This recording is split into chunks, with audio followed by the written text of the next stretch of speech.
কাল রাতে মোবাইলে চার্জ ছিল না, তাই 10টার দিকে ঘুমিয়ে গিয়েছিলাম। সকালে ঘুম থেকে উঠে দেখি আমি হসপিটালে।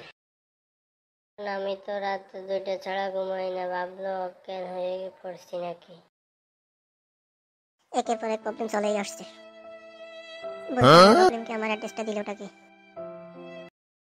আরে ভাই, কিসের ভিডিও বানাবো? লাইক নেই, কমেন্ট নেই, চ্যানেলে ভিউ নেই, সাবস্ক্রাইব নেই। বর্তমান সময়ে চলতে গেলে টাকা লাগে, ফিরতে গেলে টাকা লাগে, আসতে গেলে বন্ধু লাগে। এখন ভাই তাড়াতাড়ি সাবস্ক্রাইব করে দেন। আচ্ছা জামাইবাবু, শ্বশুর বাড়িতে জামাইরা তো আদর পায় কেন?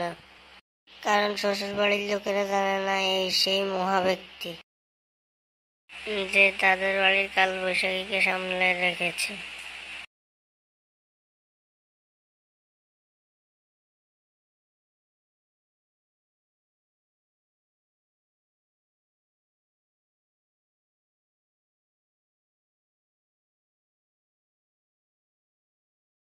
কাকু, আপনি কি এখন ফকির সাহেবের বাড়ি গিয়ে উঠেছেন?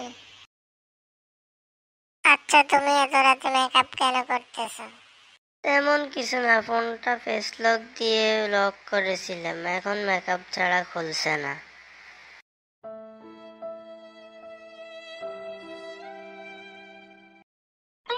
ভালো বউ কখনো ঝগড়া করে না, কখনো মিথ্যা কথা বলে না, কখনো টাকা চুরি করে না, আর কখনো শপিং করে না। আর এরকম বউ কখনো পৃথিবীতে পাওয়া যায় না। হাসিনা পালিয়ে গেছে। হাসিনা নেই। হাসিনা পালায় না। পালাবো কোথায়? আমার একটাই তো দেশ, মরলো এখানে, বাঁচলেও এখানে। এই দেশের মানুষকে নিয়ে বাঁচবো। আর কিছু বন্ধু বান্ধব আছে যাদের সোশ্যাল মিডিয়া অনেক দুঃখ। বলি, তোমাদের এই দুঃখের কথা তোমাদের কি পরিবারের কেউ জানে? মা বকা দিলে বিরক্ত লাগে, গার্লফ্রেন্ডে বকা দিলে কেয়ারিং। বলি, চাটা চিনার চাটা, চাটা দিয়ে মেয়েরে ছোড়া করে ফেলবো।